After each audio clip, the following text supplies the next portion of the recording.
The attack north.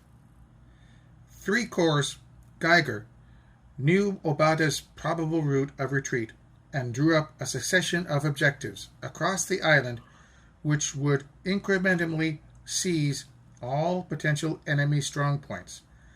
Jump off for the drive north was 0630, 31st July, with the 3rd Marine Division on the left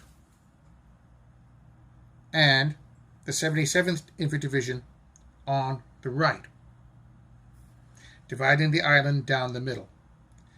The Marine Zone would include the island capital of Agana, the Japanese airfield at Tian, Finagayan, and the shores of Tumon Bay. The 77th would have Mount Barrigada, Yigo, and Mount Santa Rosa in its zone.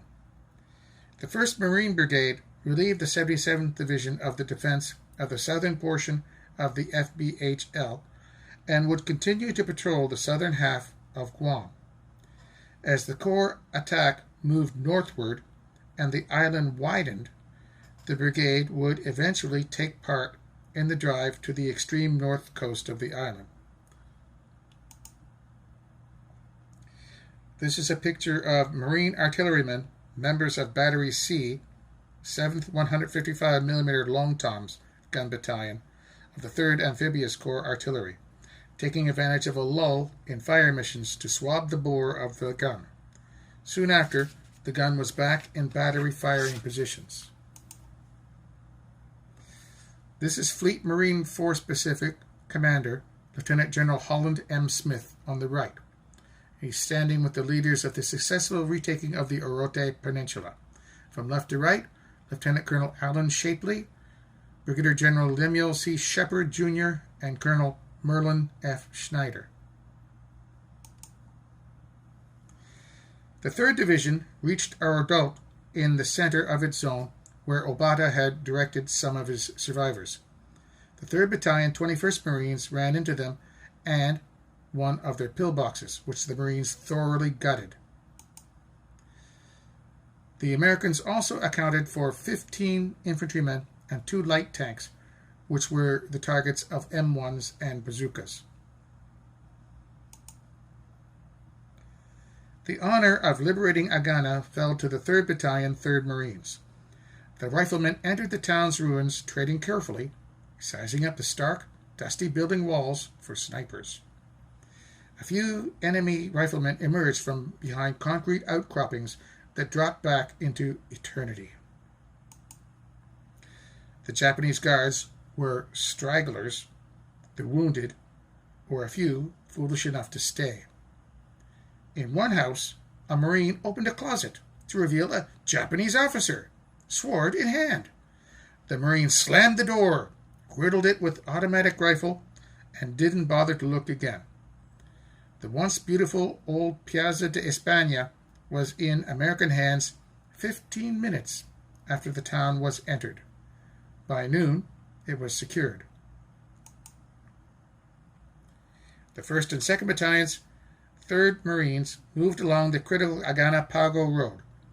At 1350, the 21st Marines were right up there with them after a few engagements with pillboxes, snipers, and tanks.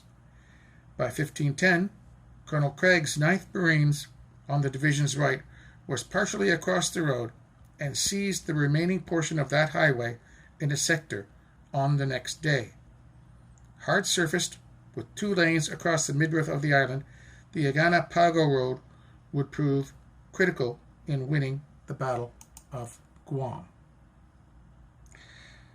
Leaving Agana and its historic rescue of the capital, the 3rd Battalion, 3rd Marines, under Major Royal R. Bastion, Jr., who had taken command when Lieutenant Colonel Hauser was wounded on 22nd July, moved on with relative ease. Before dusk, the battalion had seized 1,400 yards of other critical roads and trails, which led to strategic and depended strongpoints up Finagayan and Barrigada. This is the new road that the American forces built for the move north.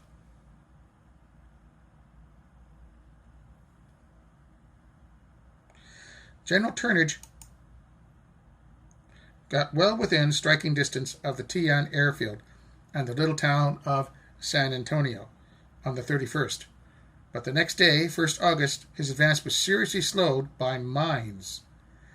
It took the cool skill and slow and steady hands of the bomb disposal specialists of the 25th Naval Construction Battalion and the 19th Marines Engineers to reduce these obstacles. Students of the battle, and those who were there, consider the taking of the Cross Island Agana-Pago Road as a major factor in guaranteeing the success of the drive northward. Its capture solved a host of logistic problems, for the 77th particularly. The Army Division, for example, had no roads heading north initially in its zone of advance, and needed such a road over which it could supply its troops as they came down out of the hills and cut their way through the jungle. Front-line troops in the Army zone were soon running low on supplies, especially water. General Boos promised his people a hot breakfast as soon as they and the Marines could give them the road. Trucks were soon thick on the road, even while CBs and engineers were enlarging and repairing it. The 77th had moved out on schedule just after daylight on 31st July with the 307th Infantry in the advance, followed by the 305th. As was the situation facing the 3rd Division, enemy resistance to the Army advance was negligible. Within 2 hours, both Army regiments had secured the Cross Island Road in their zones. The 307th rescued 2,000 Guamanians in the detention camp at Asinan. Unopposed, the 77th, by noon of 1st August, was across the Pago River. Residents of the area said the Japanese had left in a hurry for Barrigada, a destination where 3 Corps intelligence already anticipated the enemy would hold up. The jungle-covered mountain there, 674 feet high, dominated the area. This is an image of troops of the 3rd Battalion, 3rd Marines, and what they found. This is the Catholic cemetery of Anigua, and it became the home of approximately 7,000 Guamanians who were liberated from Japanese rule.